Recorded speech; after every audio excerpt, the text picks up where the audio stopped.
Congratulations, historian! You've been elected for your second term as the president of Miaville. Your plan to help Miaville recover from the Great Depression was a major success. Since we last checked in, Miaville recovered from the Depression and went on to win World War II. With the war over, Miaville is faced with the exciting but difficult task of demobilization, the process of transitioning from wartime to peacetime. Millions of Miaville soldiers are returning home, leading to job competition, housing shortages, and rising prices of consumer goods. Meanwhile, Miaville veterans need some assistance as they return to their normal lives. So I have another tough question for you. Being a president isn't easy, huh? As the president of Miaville, how would you address the challenges of demobilization?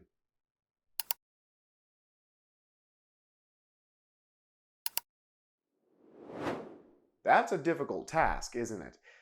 It's okay if you can't answer it on your own.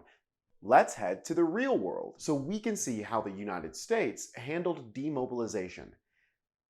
Maybe it will help you think of strategies to help Miaville.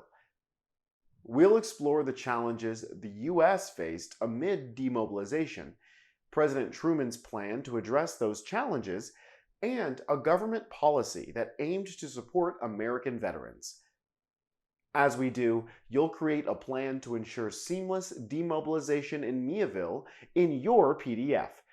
Let's go!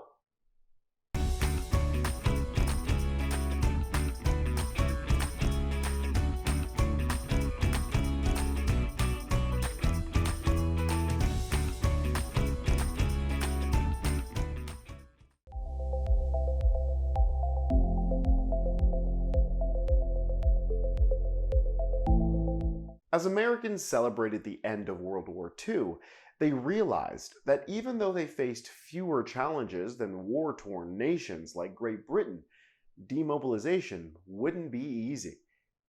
Think back to what we learned about the role of the home front during World War II. Can you predict any challenges that the US will have to overcome now that the war is over?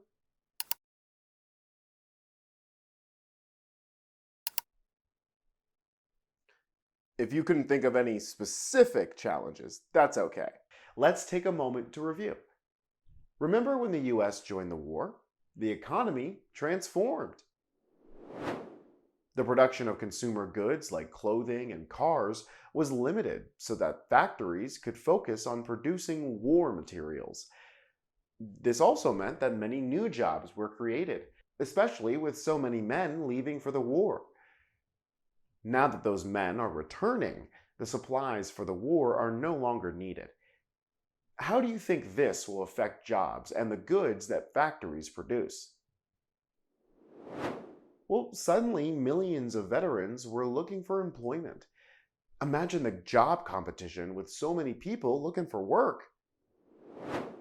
And they didn't just struggle to find jobs, with so many returning veterans and their families looking for places to live. The demand for housing increased too. And since homes weren't really being built during the war, housing was limited. This made the cost of housing increase for everyone. The price of many other things increased too. When factories started producing consumer goods again, there was a sudden surge in demand. Everyone wanted to buy things they couldn't during the war, like cars and appliances. This made prices skyrocket.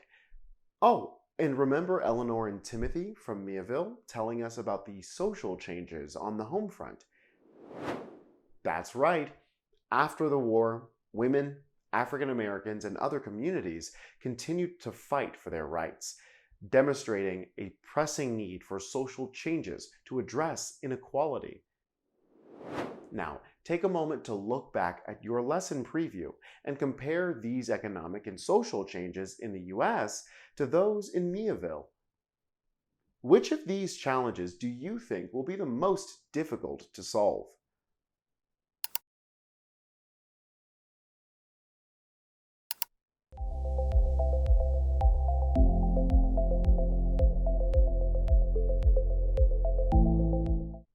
Have you thought of any solutions to address the issues facing Miaville yet? If not, no worries. Let's explore how President Truman planned to address the challenges in the US through a series of programs and policies called the Fair Deal. This was a plan to make life better for all Americans by providing jobs, housing, and healthcare.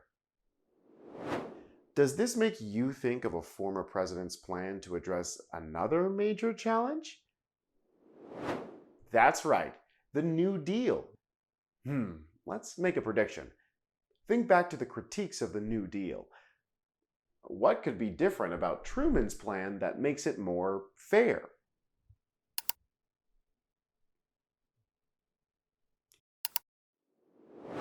Well, the Fair Deal aimed to expand on the New Deal by expanding economic and social welfare for Americans, including marginalized communities who didn't always have equal access to New Deal programs. Let's go through the main points of the Fair Deal. First, Truman proposed federal programs to stimulate economic growth and create jobs. This included benefits for the unemployed and more federal spending on public works like housing projects, which also aimed to address the housing shortages. Truman also proposed a law to make housing more affordable by increasing the availability of home loans. These plans sound pretty similar to the New Deal, huh?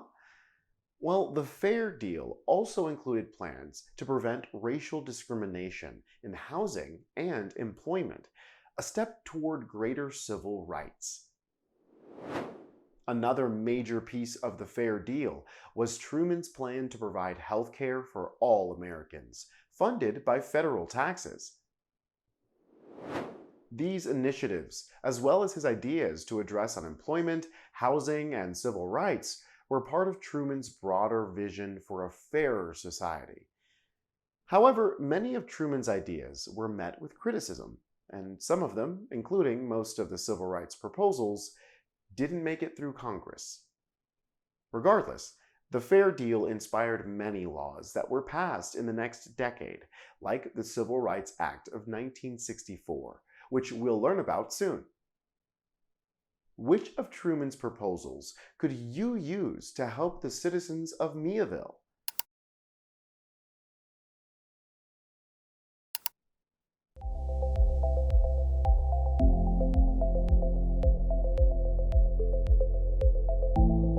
Okay, now that we've gotten some ideas to address the broader challenges in Miaville, let's zoom in on how the US assisted veterans transitioning back to civilian life, so we can think about how to help them in Miaville. Before the war actually ended, President Roosevelt had signed the Servicemen's Readjustment Act of 1944, better known as the GI Bill. This was a major strategy to assist veterans. It wasn't part of Truman's Fair Deal, but it was a significant policy that greatly affected the lives of veterans and the overall economy. And it still benefits veterans in the US today. The GI Bill offered a range of assistance to veterans, including free tuition for college, low-cost home loans, business loans, and unemployment benefits. Why was this so important? Well, it didn't just help veterans, it also helped to boost the economy.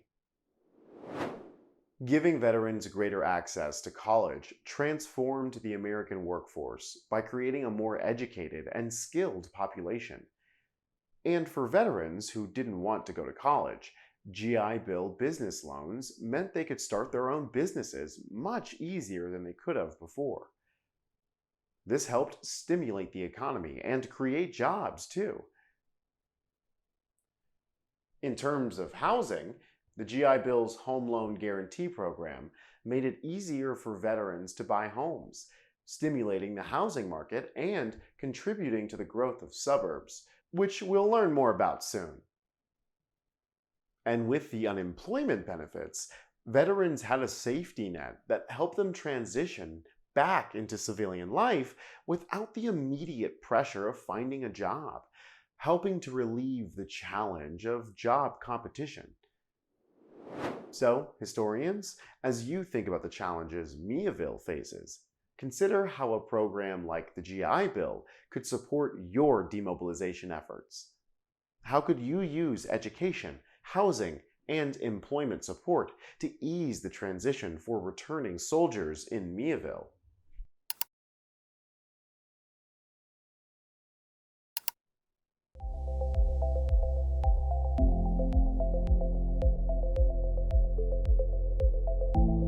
Well, historians, now that we've explored how the US addressed its post war challenges, it's time for you to help Miaville. As you finish up your plan, think about the lessons from the Fair Deal and the GI Bill. Your mission is not just about addressing the immediate challenges of demobilization. It's about setting the foundation for a future where every citizen has a chance to thrive and contribute to a peaceful, prosperous community. Because remember, shaping the future begins with understanding the past. Hey, hey!